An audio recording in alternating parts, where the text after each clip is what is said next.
Welcome back, everybody, to the Attract and Stand Out Brand Building Virtual Summit. I'm your host, Darlene Hawley. This year's summit is all about building a profitable personal brand and business that allows you to authentically show up and connect with your audience. I'm so excited to feature so many amazing business owners who are sharing their powerful stories with you on how they started their businesses and their tips and tools to help you take your business to the next level. Today, I'm interviewing Abigail Sinclaire. She is a social butterfly, able to make friends no matter where she goes, often with business owners or entrepreneurs. She realized that she had a valuable skill and wanted to make a bigger impact in the entrepreneurial world. She designs media speaker sheets, one-pagers, as you might know them. Her clients were ecstatic about the quality of their media speaker sheets and were excited to get out the door and start using them at networking events. However, they didn't know how to use them when it came to connecting with virtual media outlets. She decided she had to help, and she knew there was no better way for her clients to connect with media outlets than increase their exposure and brand awareness. She now helps her clients with podcasts, Facebook Lives, magazines, radio stations, and all the things in media outlets, allowing them to leverage and take control of their exposure. Through the human network connection, she now helps people connect, share, and grow their business. Please help me welcome Abigail. Hi, how are you? Hi, thank you so much for having me here. I'm very excited to be part of this. I am so glad to have you here. Tell us a little bit about who you are and kind of how your entrepreneurial journey started for you. Sure. So my entrepreneurial journey started, I'd say probably nearly 10 years ago.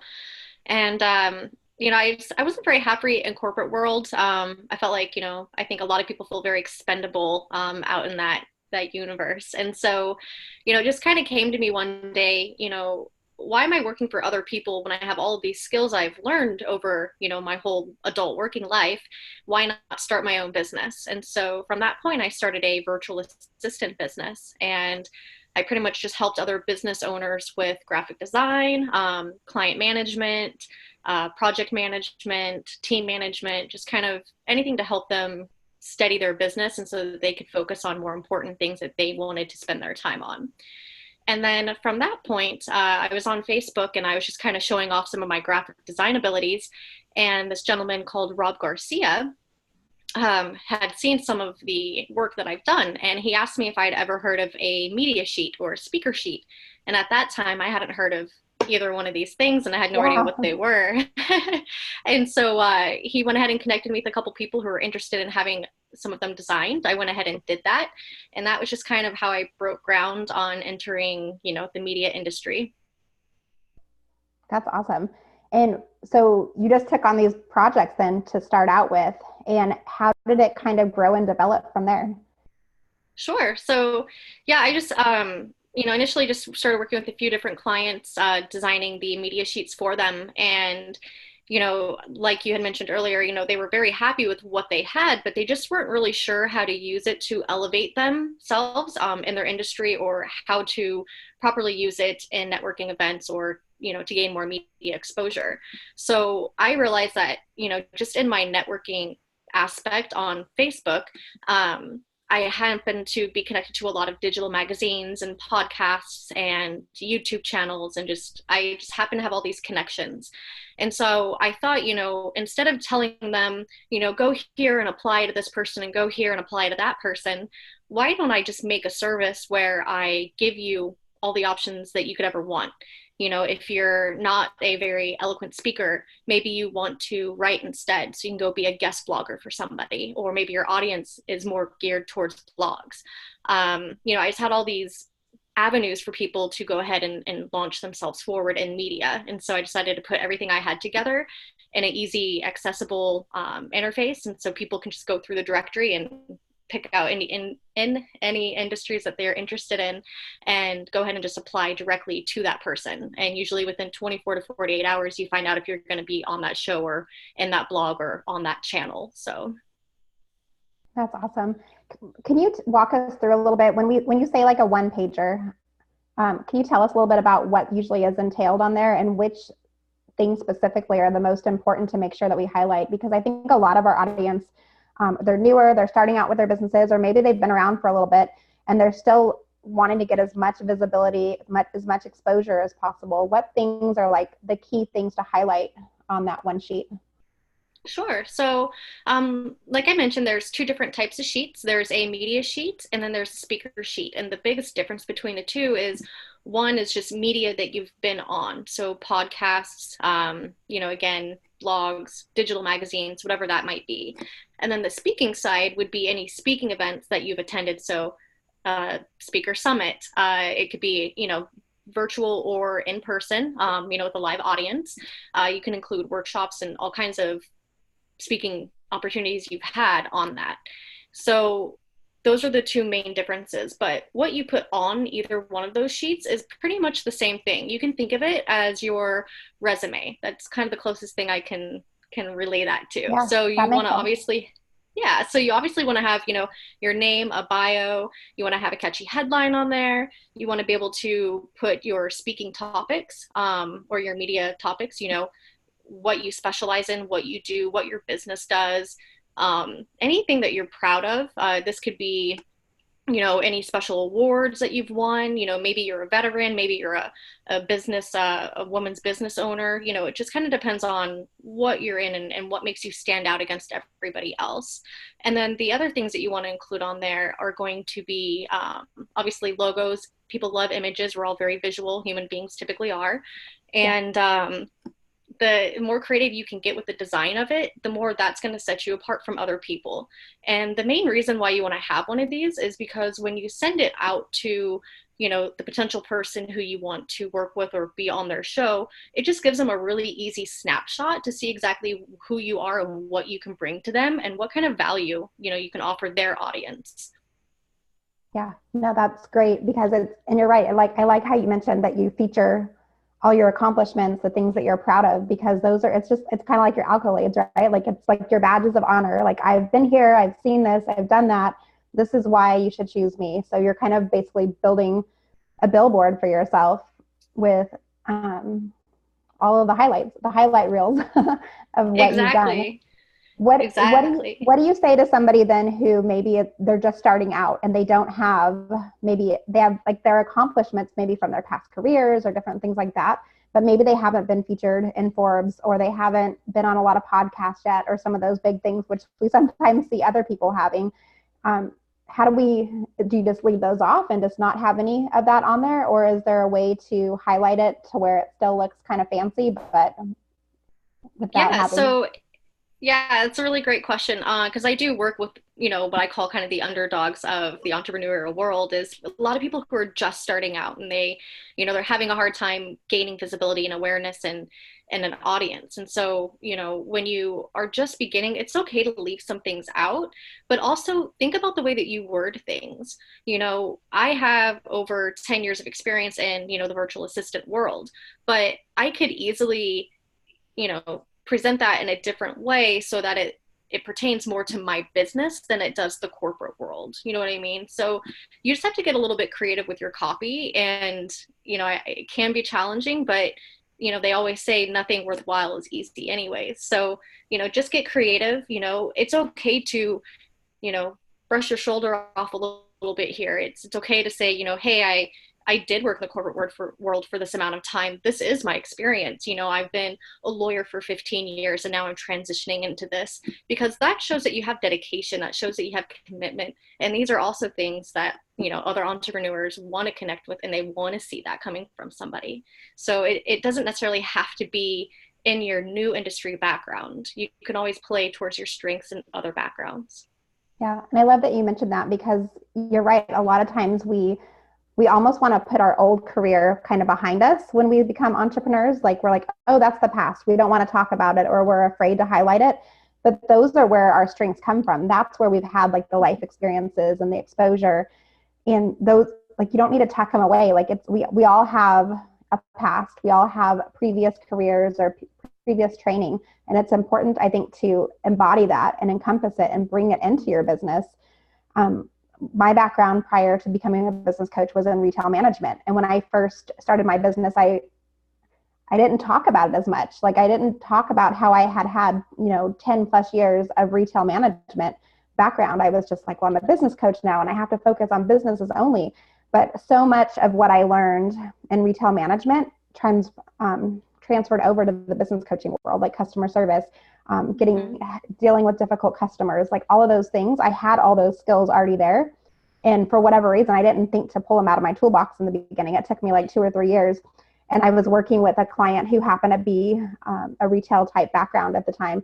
And I was like, I used to be in retail management. Like, I can definitely work you through all this. And it was at that like point where I like had this like pivotal moment for myself. And I was like, oh, like I've already done this. Like, why am I not using some of these tools from my past? Like, and so I quickly added that into my business. And it was amazing how much like I was able to help my new client just by thinking back to like old things that I kind of had forgotten about. I put them in my closet and left them there, and I had to dust them back off. And I was like, oh, these are things that I can use in my day-to-day marketing strategy now too.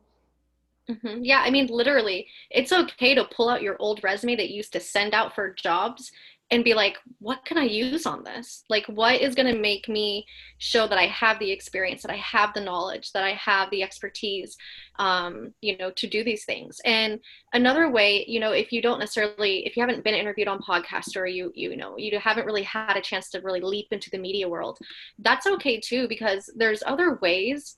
And again, it's just all about being really creative with your problem solving. So there's other ways to gain experience, speaking and performing and giving workshops and teaching lessons. I mean, you can go into someone's Facebook group and ask the group owner, hey, can I give a lesson on this? You can put that in your media sheet. If you have your own Facebook group, hopefully you're doing daily Facebook lives and you're giving out information. So those are all warm-ups, those are all things you can include. I do daily talks in my Facebook group. I give daily support. So it's just really taking a step back and seeing how you can reword and rethink the things that you are doing or could be doing to really push yourself forward. Yeah, no, that's so important. So what are some other ways that we can utilize our speaker sheets and our media sheets to get our name out there and to build more trust within the community? Sure. So, a couple of my clients are actually based here in San Diego, and a lot of them will actually print out their media sheets, get them laminated, and take them to networking events. And when they're speaking with someone who seems really interested in what they're doing, or someone who has some speaking opportunities for them, they will hand it directly to them. You're not going to forget that person that hands you a laminated speaker sheet that looks glorious. That's just, you're going to see that, you're going to remember that. So that's one way to do it. Another way is if you are hosting workshops in person, it's the same scenario. You print them out, bring them to that workshop, give them to the individuals in your class, and you just never know how that's going to pan out. They might know someone who needs more of what you do or needs to hear about what you do. As far as how it goes online, there is this one individual I've been working with who does like hot seats at virtual panels. And so he uses his to submit to those virtual panels. And so when they ask him, I should have sent mine to you, and this is probably my bad for not doing it, but you asked me the exact same information. Everything you asked for me to be part of the speaker summit is in that media sheet. So even doing that for you would make it easier for you to see, all at once, everything that you need that you're requesting. And basically, how this helps other people gain more awareness of you is because, when you're first meeting someone, they don't know who you are. They know nothing about you. And conversations can sometimes take a little time to learn about all these details.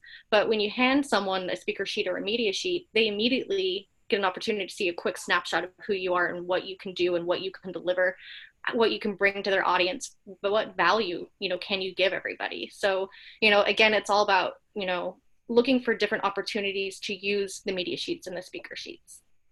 Yeah. You just made me think of something while you were talking.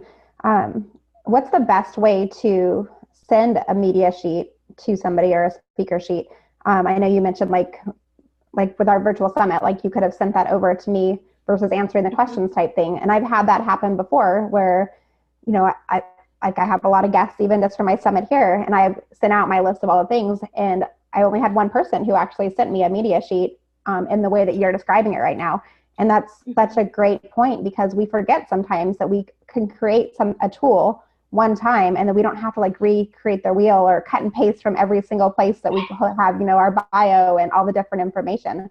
So what is your strategy that you recommend with your clients for getting that information to somebody? Do you have them use like Google Drive, or What does that look like? Yeah. So technically, when I'm designing my media and speaker sheets for individuals, that I make them interactive PDFs. And so I use Adobe programs to make that possible. I know that not everyone can afford Adobe or they don't even know how to use Adobe. So other ways that you can do it, and you can convert these all into PDFs and you can email them to people. You can put it in Google Drive. You can put it in Dropbox. There's a million ways that you can, share this. One Yeah. second, my dog is whining. I apologize. Okay.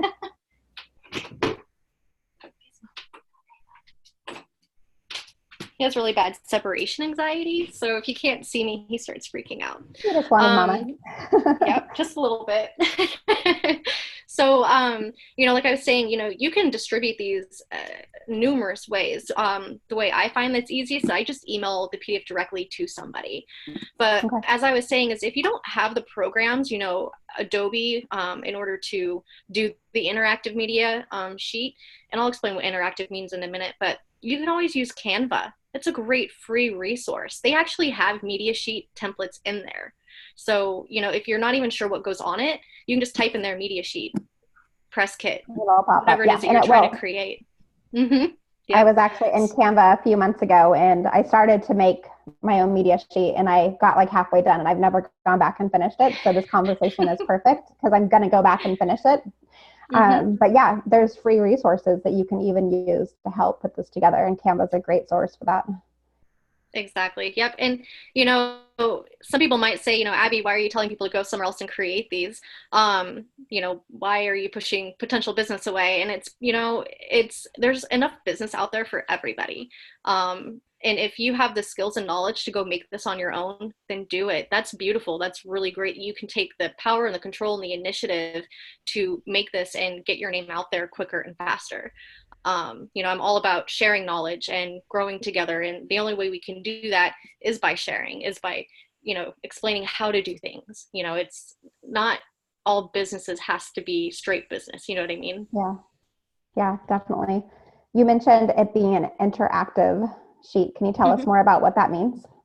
Yes. So the interactive part just means that when you're inside the PDF, pretty much everything goes somewhere. So your bio image will take you, to your website or your Facebook or your LinkedIn or wherever you want it to take you. All of your email and contact information will automatically load up when you click on it. So if someone clicks on your email, it'll automatically open up the email.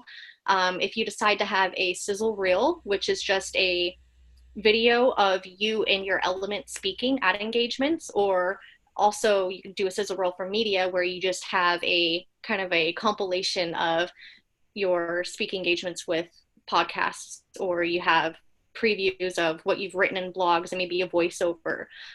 So that would be something someone could play immediately and see you in your element. That's pretty cool. That's exciting. And that's something that you create for your clients, correct? Mm-hmm. Awesome. Very cool.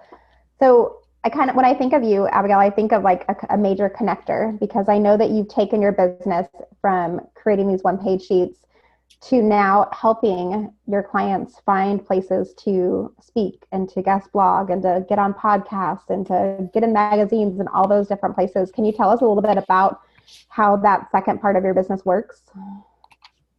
Sure. So, when I first started the directory services, I knew that I wanted to allow people to connect, relatively quickly with each other, because I find that when you're doing it on your own, it takes a lot of time, first of all, even to hunt down opportunities, and then to even get someone to actually connect back with you can be challenging too. We're all very busy with our businesses and trying to run them. So, I wanted to make sure that the individuals who were posting their media outlets were going to immediately respond. So, I make sure that all those people are ready to bring on guests. If they're not ready to bring on guests, we kind of put that account on pause, and then we wait until they're ready again to ramp that back up. And basically what I do is, twice a month, I release an email that says these are media outlets that I've added to the directory. These are all the new guest experts if you're interested in bringing any of these people onto your shows. And then the individual can sign into the directory and connect. They fill out a form, make sure they're the right guest for the show, of course, or vice versa. Yeah. you got to make sure you're a good fit, because if you're not, then they're not going to bring you on. So, you got to make sure you're reading all of that profile information before you apply. Yeah, and it benefits both sides, because as the person hosting the podcast or the magazine or whatever the article's for, you want to have the right speakers coming in to share with your audience to make sure it's going to be, you're both speaking to the same people, right? Exactly. And also, don't be afraid to maybe speak about things that aren't directly related to your business, because again, I really, really promote like thinking outside of the box and getting really creative, because, when you're building your reputation and you're raising your visibility and all of that, you're wanting people to get to know who you are, so for me personally, I am very much into mental health awareness and suicide advocacy, and so I want to go speak about those things too, or speak to people about them, and so don't just limit yourself saying, oh, okay, I'm in the media industry, I can only talk about media. That's not right. You can talk about anything you want, because we're all human, we're all people, and that's the whole deal, is we all want to see who you are underneath everything else. Yeah, and there's so many layers to us as we're all creating these personal brands. There's more to us than just a business owner. Like for me, like I'm a mom. Like there's so many other things to it. So I can speak about being a mom. I can go on mom podcasts or mompreneur podcasts and different things like that. And you can take like those extra layers of yourself and market those as well, because people are you're multifaceted. There's lots to you. You can't just only talk about one subject all the time. I love that you say that. Exactly. Amazing. Well, this has been so fun talking about this. Tell us just like kind of what, as far as like your clients, like if you were to bring new people into whether you're creating a one pager for them, or if they're signing up for the directory, is there any like kind of first steps, or what does that process look like when they're ready to sign up and start getting their name out there more? They want to get more interviews. Once they sign up, what does that look like? Sure. So, I like to use the word interactive a lot. It's an interactive process. So, the first thing that you do is I have everybody fill out an application, whether they're going to be a guest expert or a media outlet, or both. Sometimes people submit to be on both sides of that coin. And then after I receive the application, I review it. And then what I do is I schedule a one-on-one call with you, and then we go over everything else in more detail, because when you join the directory, not only am I giving you, all of my connections, but moving forward, I want to be able to make sure that I'm continually being able to add in more connections that are going to work just for you, so I really need to get to the core of you and understand more about where you're looking to grow, what direction you want to go in. Because that's, without you guys, my business doesn't even exist. So I want to make sure I'm doing as much as I can to deliver high quality to you. And so from that point on the one-on-one call, we would establish if you even need a media sheet at this point, or if you need a speaker sheet, or what direction you need to go in. It just kind of depends on case by case. Awesome. So you walk them through that process and help them find the right tools for where they're at currently. I love that. Well, this has been such a fun conversation. And correct. I'd love to ask you some fun questions just so people can kind of get to know who you are a little bit better. I'm asking 4 rapid fire questions this year as part of the summit. So my first question to you is, do you have a morning routine? And if so, what is it? I would love to say that I do, but I don't. My mornings vary. Sometimes I work later at night, so I sleep in. I think that's kind of the benefit to being an entrepreneur, is I don't have to have a 8 to 5 life. I don't. But the one thing I do like doing in the morning for myself is I actually like to play video games, start out creative, have fun. I find it puts me in a better mood for the day. If I'm feeling really creative, I'll go color or paint or draw or do something like that. But, I do think it is important to do something for you before everything else, So good. Yeah, I love that. And then tell me a little bit about what your favorite book is that you feel like has given you the biggest growth since you started your business. Okay. Gosh, I guess Whatever Rises, love that, by Matt Can. And I think more than helping me in my business, it helped me internally. It's really, the foundation of it is basically, no matter what anyone says or does, to you in your life, the best way you can ever respond is with love. And I think, in today's society, we kind of miss that note sometimes. And we take things maybe a little too personally when we don't have to. Guess we'll stop opening my door. And, it just really, it was able to take me inwards and really make me think about, am I responding accordingly to people? Could I respond with more love? Even if that's not what they're asking for. If I have an argument with someone and we see from different perspectives, am I trying to, make it worse by my reactions and my own defense mechanisms, or can I bring it from a more heart-centered place? Sounds like a good one. I have not read that one, so I'll have to add it to my list. It's good. So knowing what you know now with your business, if you were to talk to your early self when you were starting your business out, what would be like that one piece of advice that you wish you would have known then? Oh, automation. Do not be scared of automating your business. When I first started last year, I was literally doing everything. So someone would submit a form to be on someone's show. I would contact that person. I would send both parties an email. I would send both parties a Facebook message. I would connect them to make sure that they got everything scheduled. And now I've realized that that was way too much. And I am definitely leaping forward into this new year with definitely integrating a lot of systems and automation to help me be able to free up my own time so that I'm spending my time doing things that are really going to help me push my business forward. So don't be scared to spend that extra money on a WordPress plugin that's going to help you, or maybe a virtual assistant that can help you. There's different ways to think about what automation would be for you.